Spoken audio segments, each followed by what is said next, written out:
Hello, everyone. My name is James Fountain, and welcome to our third year of the ICBE Spring Webinar Series. We are so glad you're able to join us today. This is our fourth webinar this spring, and we hope that this webinar is as beneficial as our last webinar, which was delivered by Charlotte Long on negotiated rulemaking and other regulatory developments. In this webinar, you will hear from Kelle Parsons and Howard Lurie on findings from the 2018 National Survey of Postsecondary Competency-Based Education. The presentation will last roughly 40 to 45 minutes, with about 10 to 15 minutes for a Q&A at the end. If you have any questions along the way, please log them in the question box, and we will get to them at the end of the presentation. Carlos and I will be reviewing questions and comments throughout the webinar. So let's get started. Kelle and Howard, would you please get us started by introducing yourselves? Thanks, James. My name is Howard Lurie. I'm really glad to be here on the webinar today with Kelle. I am the principal analyst for online and continuing education eduVentures research. We're the research division of the National Research Center for College and University Admissions. I'm based up in Boston, and we've been doing, as we're going to talk today in the presentation, some CBE research for a while. And been thrilled to work with Kelle and folks from AIR over the last year or so. Hi, everyone. Good afternoon. I'm Kelle Parsons, a senior researcher at AIR, or the American Institutes for Research. We are very proud to be partners with eduVentures on this work, and we're excited to be here to talk, here virtually, to talk with you about this today. And special thank you, by the way, to ICBE for hosting us and giving us this opportunity to share the findings with you. It's really a wonderful opportunity. And just to double underscore what James said, please do engage in sharing questions. We would love to have as many questions as possible, and we're glad to kind of save time to talk with you about whatever's on your mind. So one place we want to start is actually looking backwards a little bit. What we're going to talk about today are the findings we've had from the survey that AIR and eduVentures ran jointly in 2018. One way to sort of ground this in some context is to look back to 2016. eduVentures, at that point, we had done some qualitative research into competency-based education for several years, but in 2016, we embarked on a 3-year effort to at that point, conduct a national survey, an institutional response survey of schools that were looking to implement or were currently implementing CBE programs. That resulted in what we call deconstructing CBE. That was published in 2016. There was a qualitative edition put out in 2017. We looked at a number of different exemplary programs. One was the program at Texas A&M Commerce, among others. And one of our early attempts was to try and understand what were the drivers to create why institutions were seeking to create competency-based education programs. As you all know, it's not a new innovation. It's been around for several decades. We were concerned about why, first of all, why were institutions driving to build these programs, but what were the obstacles? Because one of our core findings in 2016 was that the interest in CBE exceeded the actual implementation. We found a lot of programs that were in the planning stage, a wide range of broad and seemingly hard to overcome obstacles. So round about 2017, the end of 2017 into 2018, we partnered with AIR to then reboot the survey that we ran in 2016 to compare what might have changed over the intervening 24 months. A couple of notable things we were keeping our eyes on when we partnered with AIR had been, among others, the finding of the Office of Inspector General regarding WGU. We were interested whether there had been some kind of chill effect on schools looking to implement new CBE programs. We were interested in what impact experiments such as the EQUIP program coming out of DOE, the Department of Education, had resulted in, and just looking at what had happened in the intervening 2 years. So that then set the stage for what we then created, the National Survey of Post-Secondary Competency-Based Education. That's a mouthful. And as you can see from this slide, this was a partnership between AIR and eduVentures, funded on the AIR side by Lumina and funded on the eduVentures side by Lucian, who had been our original funder back in 2016. So that's the kind of context of how Kelle and I and our organizations came to work together. Yes, all right. So before we get into the detailed findings, just a quick sense of who our respondents were. So last year in 2018, we had 501 institutions respond. And here are just the sort of characteristics of those institutions. So across sectors, we had public, private, nonprofit, and private for-profit represented in our responses, as well as a healthy mix of 4-year and 2-year, a little bit heavier on the 4-year side. So we were reasonably pleased with the idea that this represented all the major sectors and their sort of input and thoughts about CBE. So how did we define CBE? So this is from everyone who's been in CBE for a while, you know that this is a tricky conversation, and in some ways CBE can be a bit more of a framework or a set of principles in some ways rather than a hard, bright line definition. So we actually did it in 2 different ways. Based on things that eduVentures had found in 2016, we asked institutions about their adoption of a variety of elements that are often associated with CBE and asked which ones of those each institution was doing or not in specific programs. So whether they were doing it, whether they were interested or planning, and whether they were not doing that at all. So we asked them about the elements that are listed on this screen, and we found that generally the ones at the top here are those that kind of pass the threshold for being CBE, right? Some of the things that we talk about a lot. So we've used the word self-paced. We know that self-paced is a bit fraught, so flexible pacing perhaps, but completion based on mastery of competencies, advancing based on mastery of competencies, learning measured in competencies, either mapped to seat time or not. So those are the ones that we considered meeting the threshold of being CBE. But we also asked about all these other elements at the bottom, or in the bottom half of the graph on the right. And so these are things like PLA, developing competencies with employers, things defining competencies at the program and course level. And in part because we don't know whether these are just standalone activities or whether these might be some kind of on-ramp to CBE, right? Or these kind of preconditions that might need to be met before advancing to a CBE program. We don't know that. This 1 year of capture of this year doesn't help us understand that, but going forward we'll track. And we found that, of course, as you can see, those that didn't yet meet the threshold of CBE were much more likely to be adopted by institutions. So lower adoption among those things actually met the threshold for CBE, but a lot of activity down here in those that might be kind of on the pathway, essentially, or related to CBE. All right, so that's how we sort of filtered folks and had, if you indicated interest or activity in that top level, those elements that met the threshold, we wanted to know more. So we then we asked about entire programs of study that had at least one of the following characteristics. Learning is measured in competencies. Students advance from courses or complete the program based on mastering all competencies, or they can be substantially self-paced by students.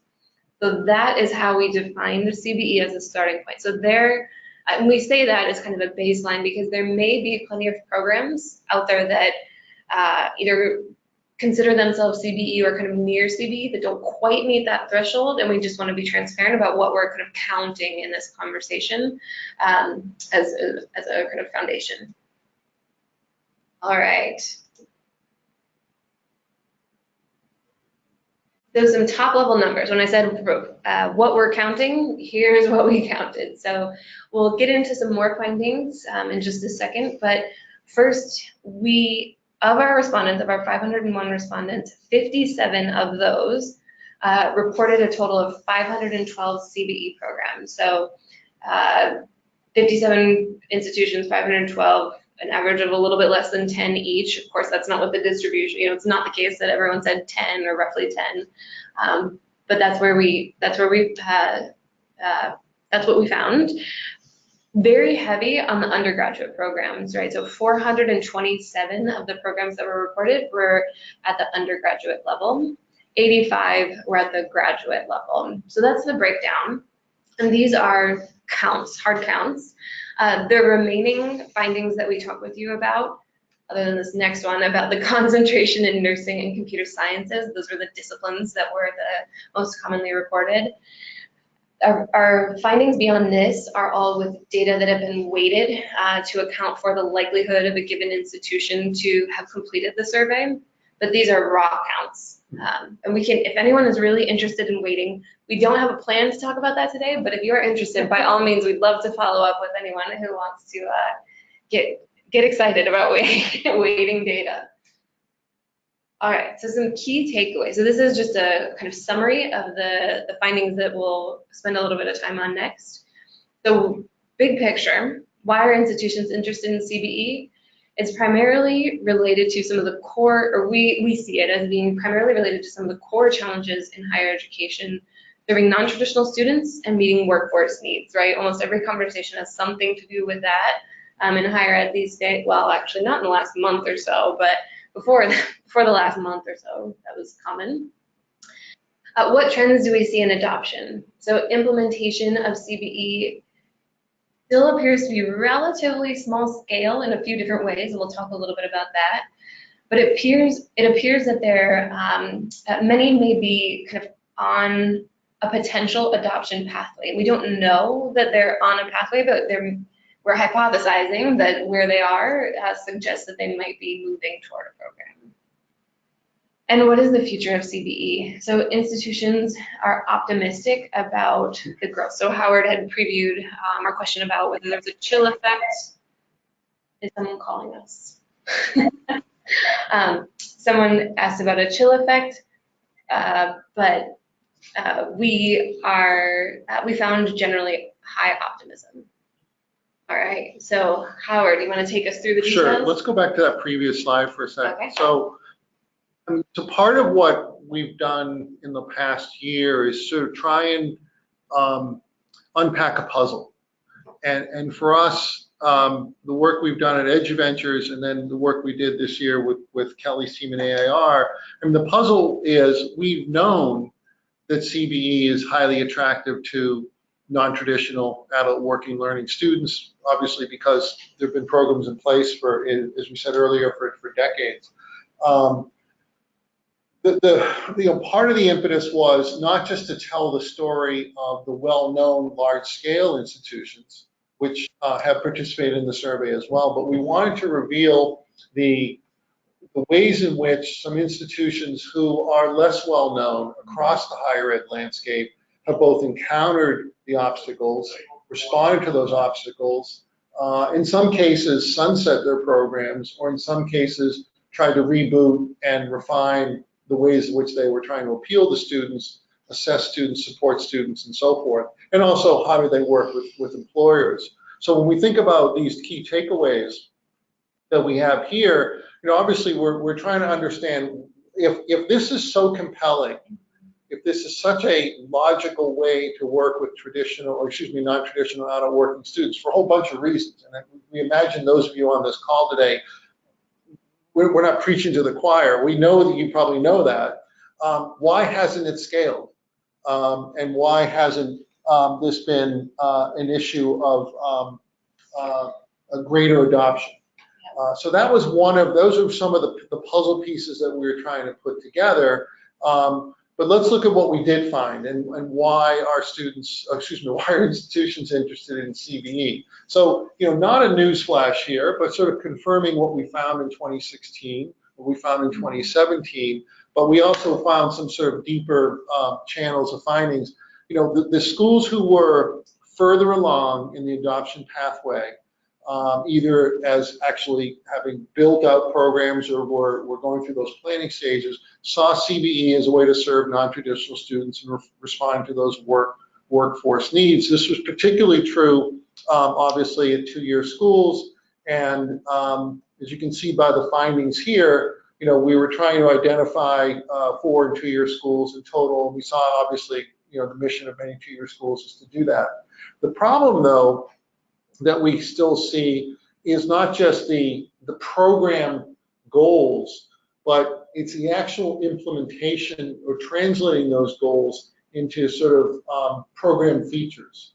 Now, taking a step back for a second, we know that the adult working population, this is work that AIR has researched, this is work that eduVentures has researched, and certainly the work, obviously, you know, places like Texas A&M Commerce has done. This is a slippery slope because on the one hand, we know that convenience, employability, career advancement are high-level goals of this population, but we also know on the other hand, they may have had limited prior success in academic settings prior to coming back to school. So it's a little bit of a dance, a little bit of thread the needle moment to try and figure out how can schools address these challenges, but how can they implement programs that are going to meet these needs of these students, meeting them where they are, when they are, so they can advance forward. And that gets us into, you know, one of the other core findings about sort of what did we see, the elements of these programs. Yeah. So another quick, thing that we looked at, as I mentioned in the key findings, was about the trends in adoption. So we wanted to understand a few different things about adoption, because as Howard said, it's a bit of a dance. So I like that metaphor. So we asked a lot about what adoption looks like in terms of kind of the stage of adoption at an institution. So we asked, for those who said they were doing CBE, we asked about whether they were in the planning stage, whether they were kind of in that course level adoption, either one course or multiple, and then whether they had one program or more programs. And broadly, you can see by that large bar there at the first column, is that most were still in the planning stage. So they are still perhaps trying to figure out all of the pieces of the puzzle, Howard, in terms of what they actually want to build, how to build it. There are lots of options. You know, there's not a paint by numbers for a CBE program yet, so they're still trying to figure that out. We did not ask a great parsing question to really understand, okay, you're in the planning stage, what have you done so far versus, you know, they might be, we have just started planning and we had our first meeting last week, or they might be, you know, we're planning to launch and we've got it all set up in a month. And we don't know that from this question. For this year's study, as a bit of a preview, we added a question about what have you done so far to better understand that group that's in the planning stage. So again, lots in the planning stage, some in the course level stage, which of course isn't, that doesn't meet the definition of a CBE program. It's a lot of kind of course level activity. But we wonder in a few different ways whether kind of course level adoption is an on-ramp to then building a full CBE program. Is this a way that you get faculty on board, right? Faculty do a course and they say, wow, this makes a lot of sense. We need to do a whole program. We don't know that that's an adoption pathway yet, but we're at least trying to track it to understand the various ways folks might come to this. Or they goes the other way. They say, this is not what I want to do. Yeah. And the process of, as many people I'm sure on this call know, the process of boiling away curriculum, a scope and sequence to outcomes and competencies is an absolutely essential, necessary process, but can be difficult and challenging. Yeah, we tried to look at all the various ways you might have dipped a toe in the water, as many ways as possible, as many ways as we could imagine, our advisory board could imagine. How might people dip a toe in the water, either to then continue and swim, or to say, whoa, this is not my ocean, or whatever. I'm losing that metaphor. Right. All right. So we continue to look at trends in adoption, and this one about scale. So Howard, your point earlier about not just highlighting the big, well-known programs. We see some, right? There are some institutions and programs out there that demonstrate the possibility of scale. There's a lot of institutions hanging out on that first column with 0 to 50 students so far.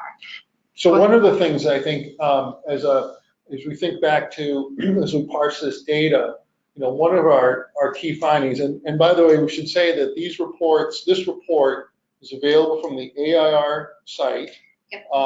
And for free to download. The prior year reports are available from any eduVentures site. If you Google deconstructing CBE, you'll find those.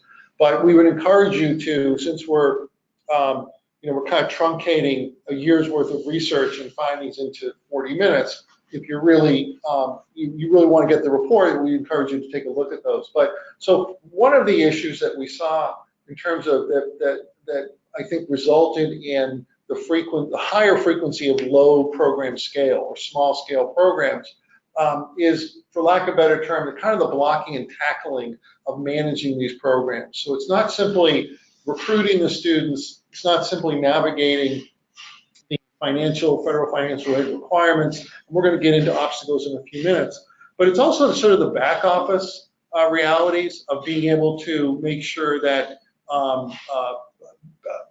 financial systems, registrar systems, even technical platforms, if these are online or blended programs, could accommodate the kind of scheduling that had to happen for CBE programs.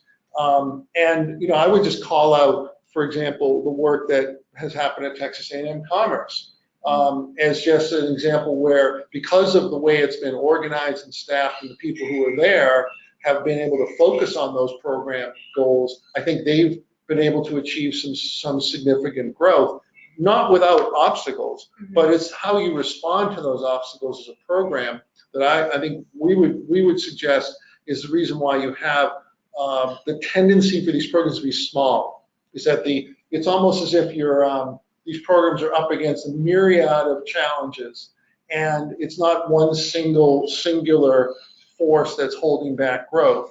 The way these schools are able to respond, and I think this is, obviously we hope we get some questions about schools who are trying to figure out how can you grow these programs. The lesson we've learned from the data, what the data is telling us, is that be prepared for multiple problems in multiple business or academic units requiring multiple responses. It's, again, back to the question of, if this is such a compelling instructional innovation, why hasn't it grown? We think we're kind of peeling back the onion there and starting to see some findings on that. Yeah, and I just would add that the dimension of time. So the dimension of time is important to what Howard was saying, or we wonder if it's important to what Howard is saying. We don't know, for instance, if all these 0 to 50 are folks in their first year, right? Is this their first year out of the gate? It's a kind of a pilot year. In programs that we've talked to in other venues, they say, it's easier to start with like 30 students and figure out your processes and then think about scale. So we don't know whether this is 4 years in and they're at 40 students, or whether this is their first year, right? And there's space to grow. So all that, as always, and asking or prompting more questions.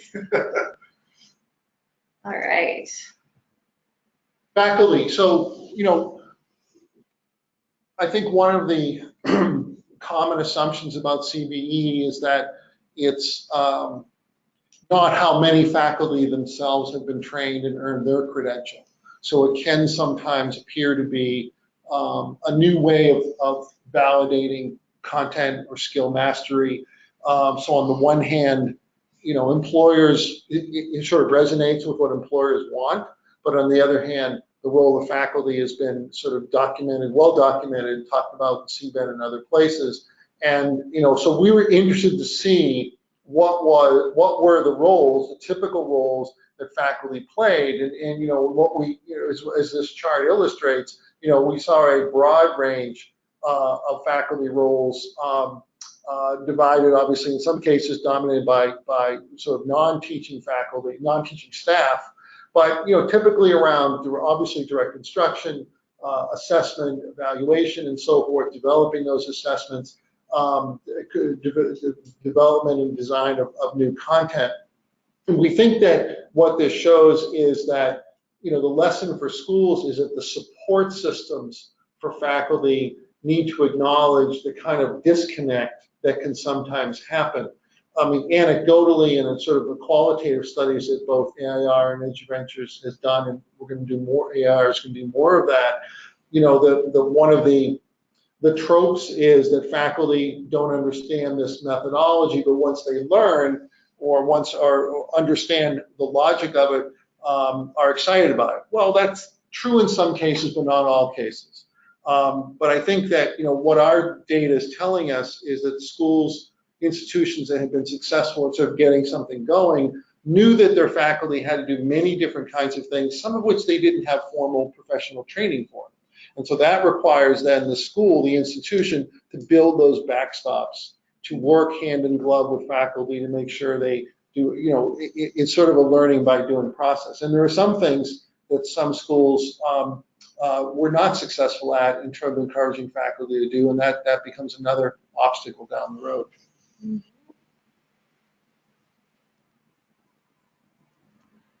All right, so our final thing under trends in adoption, we asked about barriers, as Howard has previewed a few times.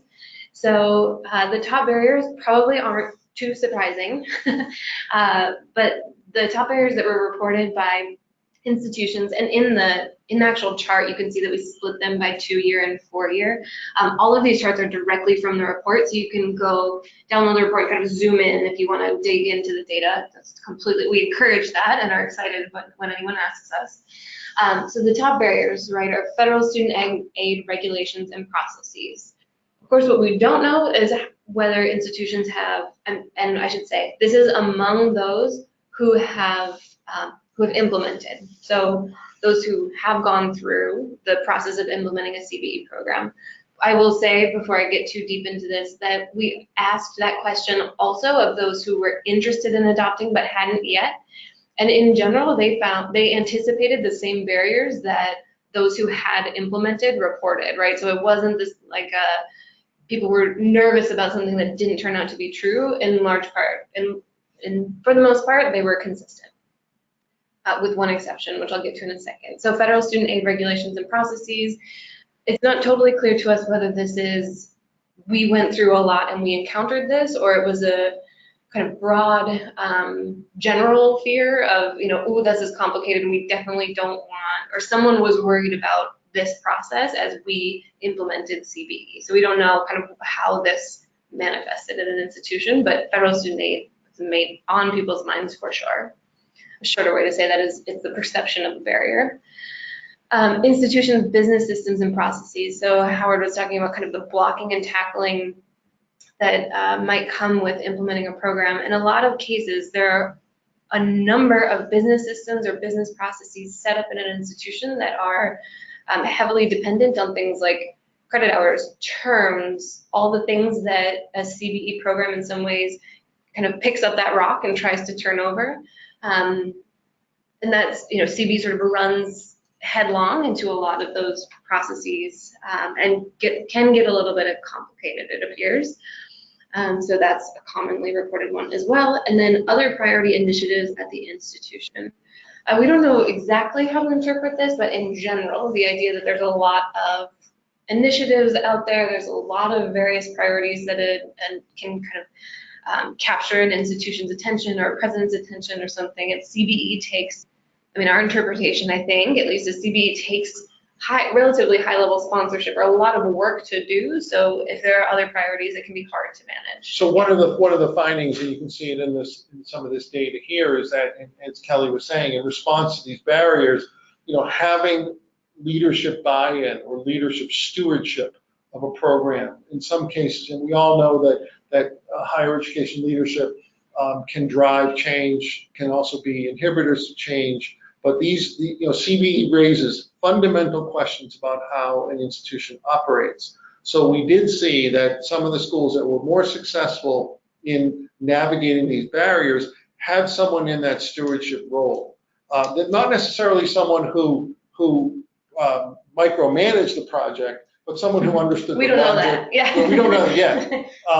We had some of that from our qualitative work before, but someone or someone's at leadership level who would provide the sort of the institutional endorsement and the door openings that you obviously need within a higher ed institution to make these things happen. You could, conversely, you could see that those would be places if someone wanted to sunset a program, could easily close those doors. So leadership is critical, and we think that's an area of opportunity that schools can continue to work on to understand, recognize in total transparency how difficult these programs can be to instigate and why you need leadership buy-in.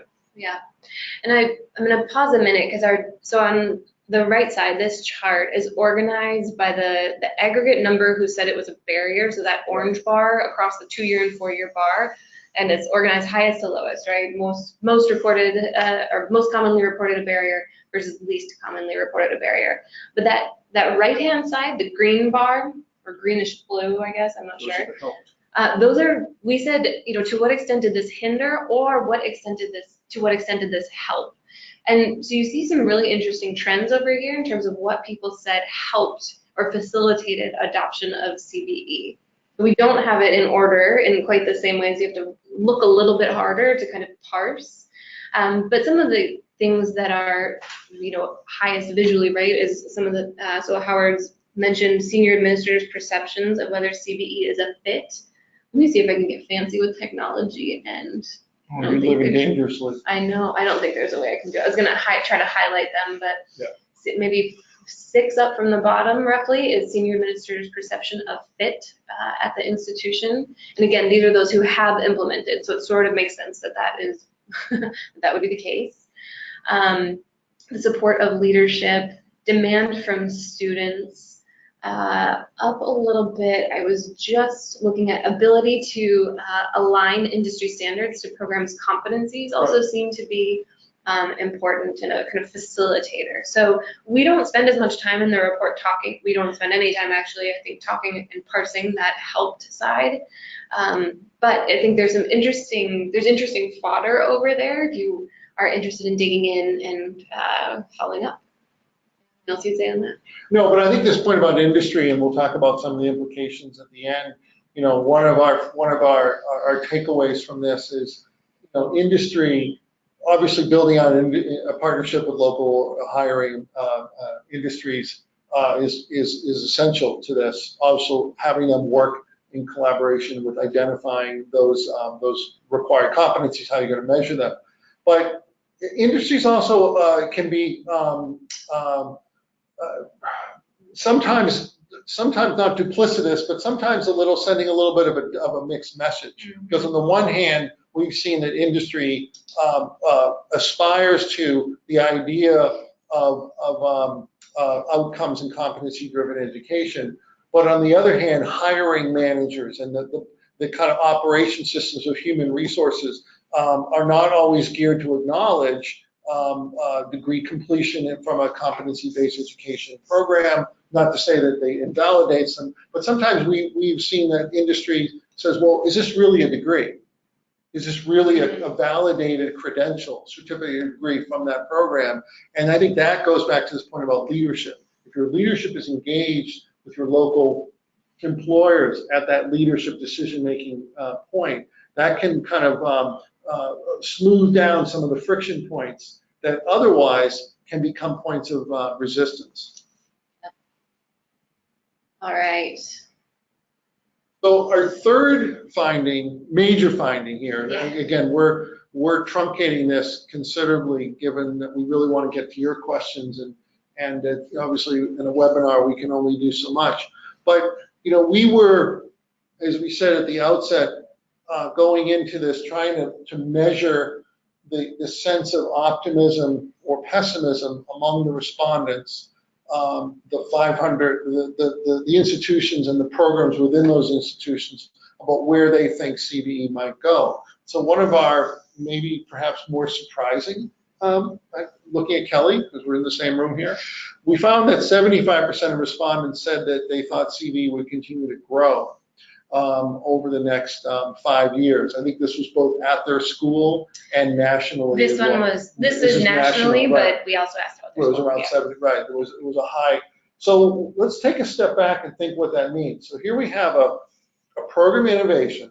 It's been around in higher education for years. You have a federal financial aid policy and federal regulations that have not been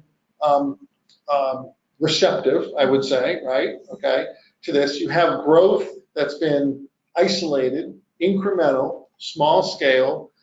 Yet among the people who respond to our survey, there's considerable enthusiasm and optimism about where this might go. So, you know, that's an interesting finding, we think, and especially in the context, the timing of this fielding occurred before really the OIG ruling. It had been announced, but it had not been resolved. Oh, yes. Yeah. It was still in play, right? Whether WGE was going to require to return $715 million of federal financial aid, yeah. which, you know, that case has been sort of resolved. So we found that, you know, this optimism cut across type of school. We found that it cut across a number of different, you know, whether they had implemented programs or not. And, you know, we're trying, I think, in the work that Kelly and her team are going to do going forward, trying to understand what is the basis of that optimism. I mean, is it higher education just tilting at windmills?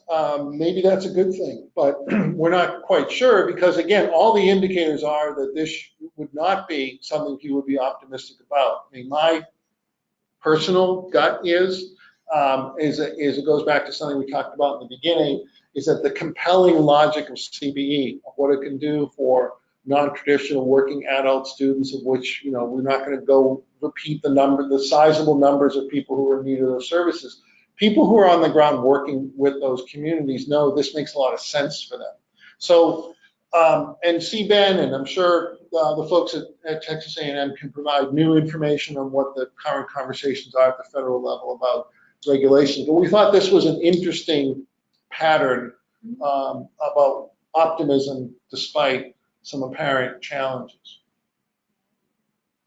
All right, so going forward, so that's the sum total of the findings we wanted to really cover with you today. So you are done looking at data. Unless any questions, send us back there. But quickly before we pop over to questions, James, please start synthesizing those. A quick note about going forward. So first, on the right-hand side, that's our contact information. Feel free to reach out to us on the Twitter or on email. And so AIR, as Howard mentioned, will continue tracking the field going forward. So as part of that, this year and next year, we'll be fielding a survey again. We have slightly shortened it this year and made a couple other additions, one of which I mentioned earlier.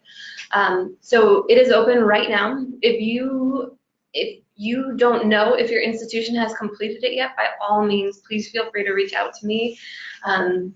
And I will be sure to follow up so that we can make sure that your institution is counted as part of this year's survey findings. So Kelly, if I'm in a school, I wanted to complete the survey, is that the address I should use? That is not the address you should use. So the address at the bottom is where you can find the link to the report. It's just kind of a shortened URL from what good. James Thanks for clarifying. You're welcome. So if you are not sure whether your institution completed, please just send me an email. Unfortunately, it's not one link that we just share with the world. It's every institution has its own unique link. So just send me an email. I promise I will get back to you really, really quickly so that we can make sure that your institution has a chance to complete. And on that line, you know, that's my selfish priority. But if you have any other questions or ideas about the survey for this year or next, we would love to hear them. So please, by all means, send us an email. So with that, James, have you seen any questions that we should respond to? Yeah, so there's one that's come in, and it looks like a couple of people are typing in it right now. This, I think, is a really good question because they're looking at this holistically, and this is the question: what is one piece of data that really stood out to you as you were looking at this information from the previous year? What was the one thing that really grabbed your attention? A great question. Do we each get our own response to that, or do we have to agree? Absolutely. I would highly encourage you because the person didn't say who it was. So yeah, I would highly Okay. encourage you both to do that. I found that the schools who were had plans to implement or who had some evidence of implementation had two characteristics. This is what we could surmise from the data. One was, as we said earlier, they had the sort of governance requirements that we thought were necessary, but they also, and this comes out from some of the data around what they identified to be the chief attributes or the chief benefits. And we developed this term of sort of a learner-centric appreciation, that these schools or the folks who were running these programs, so this is self-reporting. They're saying, yes, I think this is good, so this is what we're doing. But it's a sense that CBE has the potential to meet the needs of those students in a very learner-centric way. That's just not jargon, but I think it gives evidence that this population could be successful in traditional, conventional, time-based programs, but that this was a new way of sort of slicing the content and the required skills driven again by employers. So I would say there's two characteristics we saw from schools that had been making progress. One was governance, and one was an understanding of the value of that learner-centric approach. Not a specific data point per se, but that was kind of a broad finding that we thought was really interesting. Yeah, and I think I would agree. So if I was going to stick to the question with a hard line, I would say the optimism cutting across, the fact that optimism cut across whether or not you had a program yourself and the type of institution, that was a little bit surprising. So the strength of that optimism, I think, and not to say that I expected it to be, really, really negative or anything, but just the strength of that and the persistence across any cuts that we did at the disaggregation of the data was surprising to me. But I think more broadly, this, whenever you're measuring a new area, it's a little bit tricky because there's no perfect question that gets right at the heart of everything. So I think what Howard's saying about kind of, if you step back, you see this pattern of this kind of compelling logic, this compelling logic, but encountering a lot of barriers, and then, but still people think it's going to grow, right? Like that sort of through line is, when you step back, is still impressive. And Howard's reminding me that I didn't actually, one more data point that I didn't point out when I said I was going to a second ago on the barriers slide. Let me go back here. So so right in the middle, there's this one about on-campus expertise for developing CBE programs. So when I said broadly that those who had implemented a program had basically the same perceptions of what the barriers were as those who were interested in implementing a program but hadn't yet done so, they were considering it. In general, they thought they had the same barriers, except those who were interested also highlighted a lack of on-campus expertise much more strongly. So they said, we don't have on-campus expertise about CBE programs, and that suggests to us that maybe that's part of the hurdle. Now, of course, it makes sense that anyone who had implemented a program now had expertise on their campus. We don't know if it was a barrier before they implemented. But I think that's an important question. What we don't know, of course, is whether that's financial aid expertise related to CBE, whether that's faculty, instructional design, exactly what type of CBE expertise, we don't know, but that's another point that I meant to bring up a second ago, but I didn't. It also speaks to, when Kelly started in the beginning about how we had a very high bar of definition of what we constitute a CBE program. So we could do another webinar on CBL versus CBE, right? Yeah. That's a whole other ball of wax. But because we maintained a high bar, we found, we thought that was the right way to measure, kick the pulse, do a census of implementation. But let's go to it, James. We go to another question or two before we wrap. And on that one, Howard, would you go ahead and for the group define that difference between CBL and CBE, so then that way that there's no ambiguity there?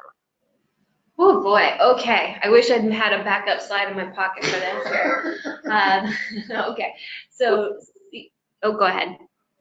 I was just going to say, just an overview in general, if it's possible, because I want to just make sure that that is answered, because that is one of the things that I find with most people when I'm talking about CBE is when you get into those two areas, which are fundamentally different, as you're pointing out. And I think it's important for the audience to understand that.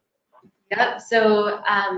So we do have a better description on our website. So if you go, the website cberesearch.org also has like what is CBE and CBL, that will give a much more formal version of what I'll say next. But so for CBE, we think of whole CBE programs that fit the criteria that we talked about earlier in this webinar. So based on advancement is based on demonstration of mastery.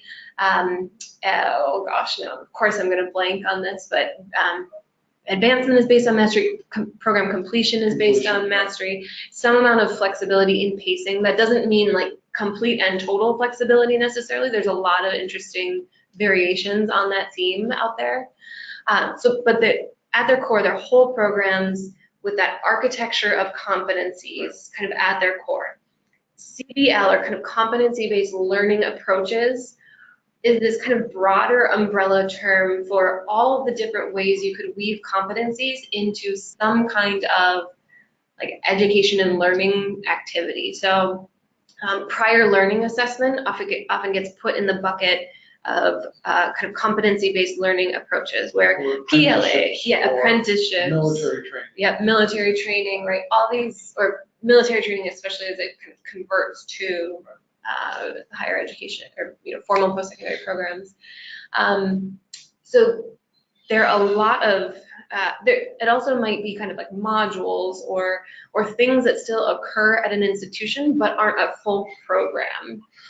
So even the kind of courses that we asked about, like activity at the course level, we'd still call that short of a CBE program because it's not a whole program. There was a survey done, I think in 2015, where they asked faculty, and this was a large national survey, something to the effect of, do you measure outcomes in your instruction? Well, hello, I mean, 89% said yes. Now that we wouldn't think that converts to an implementation rate that high of CBE.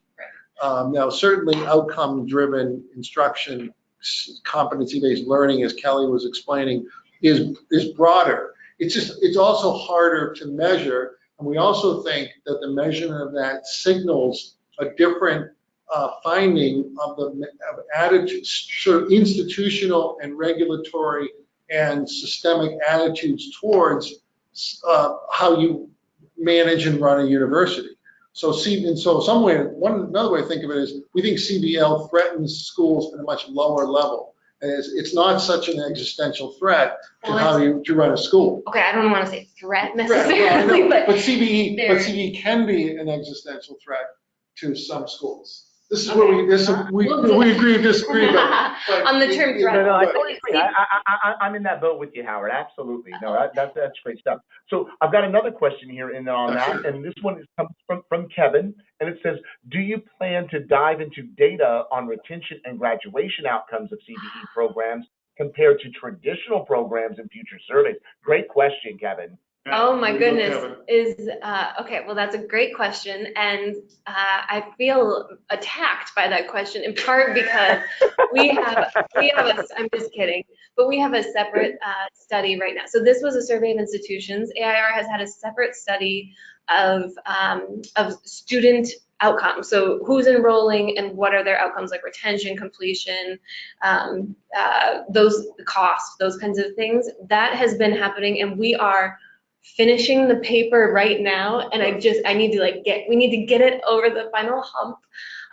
So that we are studying that just in a separate venue. We've been really fortunate to have 7 institutions agree to share student record level and enrollment record level data with us, and that has been a wonderful partnership, and we really appreciate it. And I will just give a shout out that Texas A&M was one of those institutions among several others that it's been tremendous to have their thought partnership and good questions and good thinking along the way, because there's retention and completion, which we know matter, but there's also really interesting questions about kind of different rates of progression and what do we see when we kind of peel back.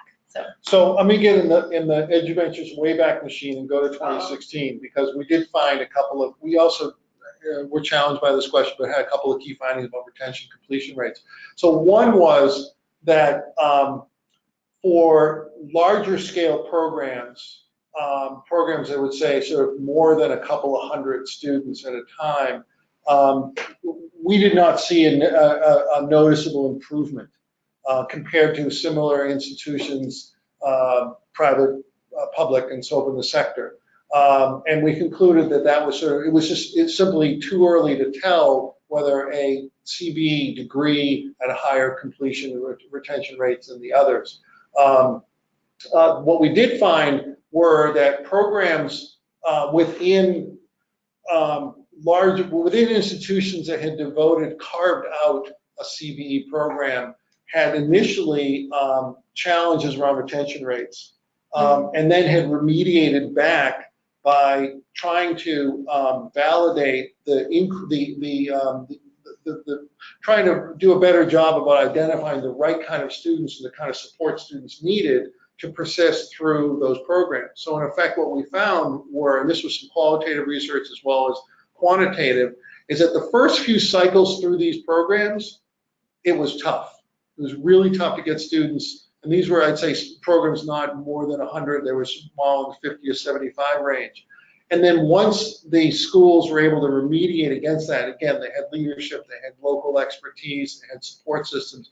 They were then able to pass on to their students, here are the requirements you're going to need for these kind of programs. And you may not be the right kind of student, given everything else you have going on in your life, to persist through this program.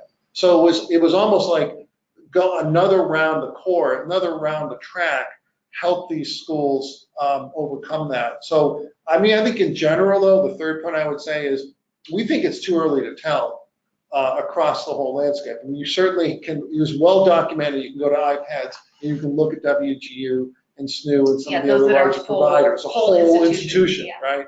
We think the real lessons are in programs at schools that are also running conventional programs side by side. And we think there is some evidence, but it's probably too early to tell across the whole study. Well, stay tuned for our paper. Yeah, stay tuned for the paper that AIR is going to release. And the question that Howard just raised about kind of types of students in each program is what is so challenging for us right now. So we compare them kind of descriptively, just retention, CBE program versus traditional program, right? But then we also try to account for the differences in the types of student. You know, we see that the students enrolled in CBE versus the traditional program are different on some key characteristics, prior credit, age, things like that. So we tried to account for those differences, and that's what's taken us some time right now to kind of articulate that cleanly.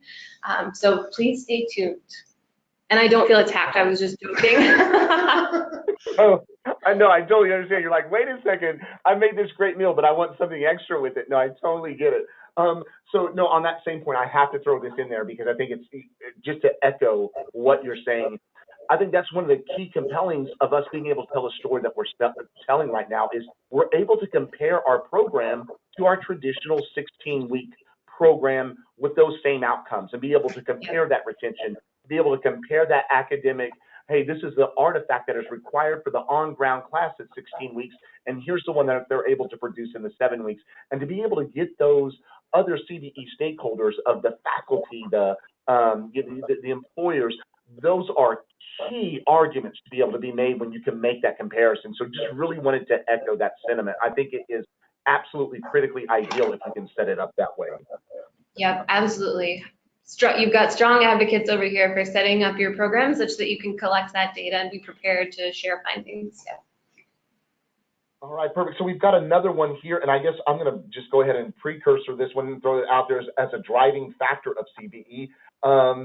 Individuals say that traditional student demographics are changing. Are you doing research on this data point, which is propelling the CBE movement? And so I think that's an important point to look at as well. So the question is, are we tracking how the demographics of students are changing? Yes, that is the question in general. Yeah. So I will kick it off, but Howard is the real expert, especially when it comes to adult learners in particular. But I mean, yeah. So we don't have particular findings around that necessarily in this, other than the finding that a lot of people were kind of motivated to look at CBE in part because of their interest in serving non-traditional learners, which we know, of course, are no longer non-traditional, right? They're the new traditional learners. So that was our only finding in here. There's a lot of great organizations doing a ton of research about how the student demographics broadly are shifting, and Howard does particular work about adult learners. Right, but I would say, I would be careful about associating CBE as a movement. I mean, I think there's a lot of, one of our findings after doing 3 years, now 4 years of research, there are tremendous pockets, important pockets of program and institutional innovation doing CBE, doing CBL, but whether the problem with CBE as a quote unquote movement is, as we've shown today and in our reports, it can sometimes mean many different things in many different kinds of contexts. So the codification of it, and until we have greater clarity from the feds, which maybe we're getting, maybe we're not, it's going to be hard to say this is, there are some core elements and we've defined those. So one of the things we've done and at eduVentures is we've tracked the attitudes of adult learners, first-time, full-time adult learners, and also returning adult learners, without referring to would you like a CBE program or not, because that may not mean anything to people who are not inside the kind of higher ed jargon factory that we're in.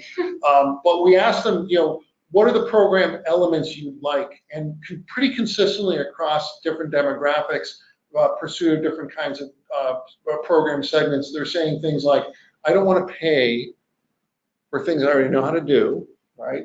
That's an element there. I'd like to be able to work at a pace that adapts to my work schedule and be able to use my classroom learning, use my the skills I have in my job environment to validate what skills I can do in the classroom. So core elements of CBE definitely resonate with this population. And as we do see first-time, full-time adult learners becoming, in some cases, younger, okay, getting down to that 22, 23, they're delaying going into school for the first time. So we see that as a compelling kind of evidence that students could be receptive to this. But I think that the challenge becomes issues about persistence. There's still a fear of being isolated. There's still a fear of working completely independently. Kelle referenced before this question about being self-paced versus using a personalized pace. That could be a real trigger for students who have not been successful before in formal settings to exit. They need support, they need a cohort, they want access to their faculty, their support system. So that can also be a trigger sometimes in a challenge. Perfect. Well, Howard, Kelle, thank you so much for an incredible webinar, and wanted to give y'all a chance to give you a last shout out for some information before we shut down the webinar. So I think the only thing we'd say is thank you all very much for your time today. Please do not hesitate to reach out. Let me put our email addresses back on the screen. Please do reach out with any further questions, or if anyone wants to kind of dig in to what they've seen today, or kind of dig past what they've seen today. And or if you want to make sure your institution is participating in the 2019 survey. Yes. Right, it's not a spectator sport. It's not a spectator sport. Yeah, and what I'll say is, we hope to update these main findings for this year, but we also, we can take up less real estate in a report doing that in the second year. So we're interested in thinking about different types of analyses to look at in the survey data this year. So by all means, if you have something that you just really wish you knew the answer to, or you wish that our survey would answer, please reach out and let us know. If we don't collect the right data this year, we'll put it on the potential list for next year as well. So please do that, and thank you again. And thanks everyone. ICBE. It was great. Thanks for your questions. Thank you so much. And with that, we'll go ahead and close the webinar for today. We want to thank you again, Kelle, and thank you again, Howard, for your wonderful webinar. And just for a shout out for the webinar series, our next one will be on May 14th. So be on the lookout for those invites coming to an inbox near you. Thank you so much, everyone. And with that, we will close.